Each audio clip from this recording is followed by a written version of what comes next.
briefing. It's in today's, the reasons are all in today's New Vision, and detailed PLE, UCE and USCE examination timetable in the New Vision today. Because of time, we can't go into details, but you can get yourself a copy and get to know what is in the timetable, which subjects are starting, and all that. Museveni tells UPDF to support Federation. President Museveni, who was with cadet students and their instructors at Kabamba Military Academy in Mubende, delivered a lecture on opportunities to officer candidates of the 2019-2022 intake who are undergoing refresher training at the academy. The results are in today's New Vision. And also on Asian expulsion in Uganda, Ruparelia says, I have forgiven Uganda. And also kidney case, family rejects 30 million shillings for someone who was offered and removed their kidneys. And also members of parliament to lose seats over absenteeism. This is happening at the parliament. And also still around us, groom drums during a honeymoon. It's all in today's New Vision. Get yourself a copy and get these stories and more. And in the sports section, the First Lady of Uganda, who is the Minister of Education and Sports, Janet Kataha Museveni, has lauded ongoing State Sports Minister Hamson Obo over his advocacy for increased government funding to the sports subsector in conjunction with her office. Get yourself a copy and get to know the details of what is happening around us. And in the Daily Monitor, MPs order probe into Isimba Dam. When did the rain start beating the power generation farm? This is one of the key questions Parliament expects the Ministry of Energy to address as the country yearns for power. Well, it should be more than a week after one of the country's 3 main hydropower dams was shut down. The Energy Ministry has failed to explain what happened and why the country has been pushed back into load shedding. It's in today's Daily Monitor. There are job opportunities in the Daily Monitor. Over 80 job opportunities at KCB Bank, NMG Uganda, KPMG, Energy, Mild May, Future Options, Enabel, and many others. Also, Museveni shuffles 35 senior army officers. Change of guard. Some of the changes are Dr. Akanodeo Akiki, who has been reappointed Deputy Defense Spokesperson, replacing Lieutenant Ronald Kakurungu, who has been appointed a Deputy Director for Strategic Communications. Get the other 35 senior army officials, their details. These include Brigadier Francis Chemongech Chemo, Brigadier General Stephen Tumwesije Kashure, Major General George Gumba, Major General Hudson Mukasa, Lieutenant Colonel Ronald Kakurungu, and many others. Allow me right now to take you straight into today's international news update just briefly.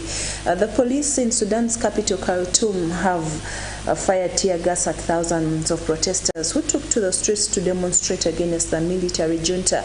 Young men and women carried the Sudanese flag as well as large pictures of those who had been killed in previous protests. They chanted "No to military rule" and "Civilian government is the people's choice." They also burned tires and threw stones at the police. The authorities closed one of Khartoum's bridges that links to an area of the city containing military headquarters. That was where people gathered in 2019 before the coup against President Omar el-Bashir. This protest is part of the build-up to a planned general strike on the 24th of August. And in Algeria, firefighters say they have brought under control the wildfires that have killed at least 37 people, including 5 members of the same family. A spokesman said 16 blazes were still being tackled, but those in the worst affected areas, the eastern Al Taf region near the border with Tunisia, were no longer a threat. Locals complain that the government continues to be ill-prepared for the summer wildfires, which are becoming more common. At least 90 people were killed in blazes last year. And in the United States, the long-term financial chief of Donald Trump's company has pleaded guilty to fraud and tax evasion charges at a New York court. Allen Weisselberg, who served as the Trump Organization's chief financial officer, had been charged with concealing more than $1.7 million in off-the-books income. He is expected to be sentenced to 5 months at the notorious Rikers Island jail and must pay back the owed money. Mr. Trump has not been charged. The former president, who is not accused of wrongdoing, has described the Manhattan District Attorney's criminal investigation into his family's real estate company as a witch hunt. Still in the United States, filings made by Elon Musk's legal team in his battle with Twitter have been questioned by leading bot researchers.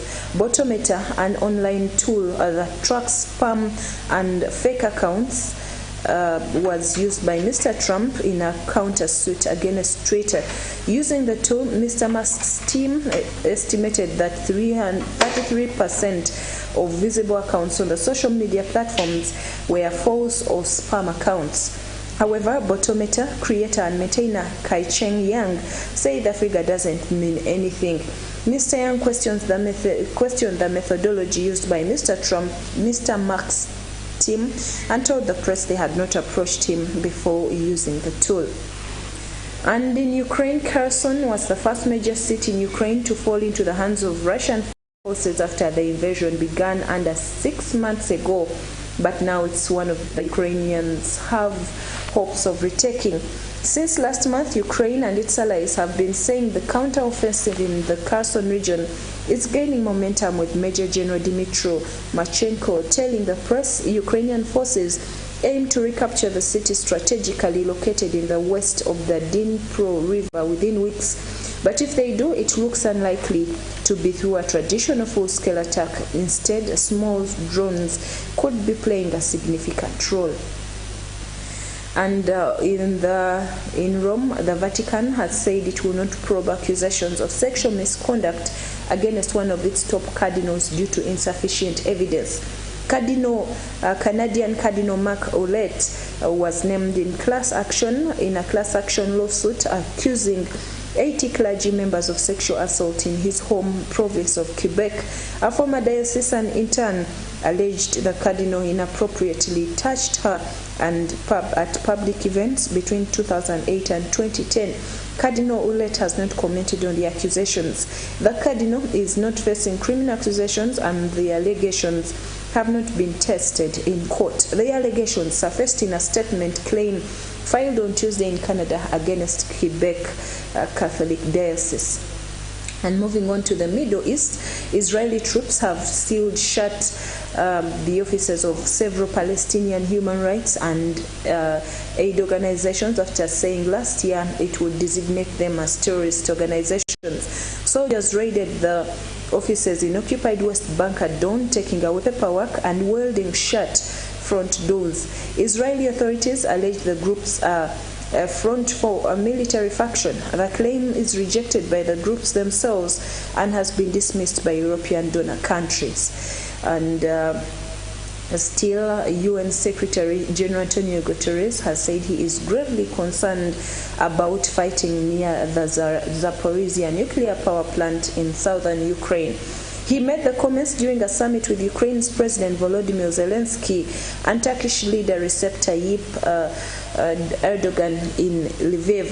It was Mr. Zelensky and Mr. Guterres' first meeting since April, when Kyiv was hit by rockets during the visit.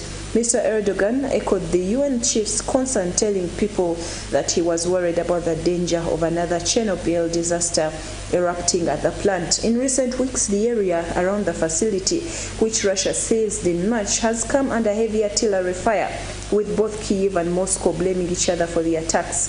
Ahead of yesterday's meeting, Mr. Zelensky criticized deliberate Russian attacks on power plant.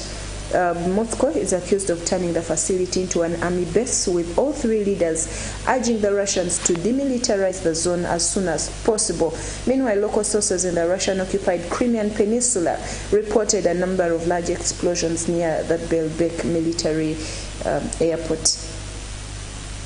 Well, that brings us to the end of this morning's news update. We'll return at 12:45. Before I leave, I would like to remind you of the Karamoja Cry. This is a project under the Bucket Project where we are sending relief food to the people of Karamoja. The people of Karamoja are dying of hunger, and reports last month reported over 900 people have so far died since the year began of hunger, starvation in Karamoja. Now these are our own. If we can save people elsewhere, if we could save people in South Sudan, why can't we save our own? It's in this regard that Pastor Robert Kayanja is calling upon all of us to join him as we deliver food relief to Karamoja. You can send in your seed on the numbers that will be availed in our subsequent services, and please do not ignore this cause. We will be delivering 50 kilograms of food relief over 45 meal that contains oats, rice, milk, sugar, millet flour, maize flour, and many others. It's a fortified meal that will revive and revamp the people of Karamoja and bring back life in Karamoja. We have so far delivered over 70,000 tons, and we are going to deliver more next week. God bless you as you give. We'll meet again in the afternoon. God bless you. Enjoy the Pastors Now program.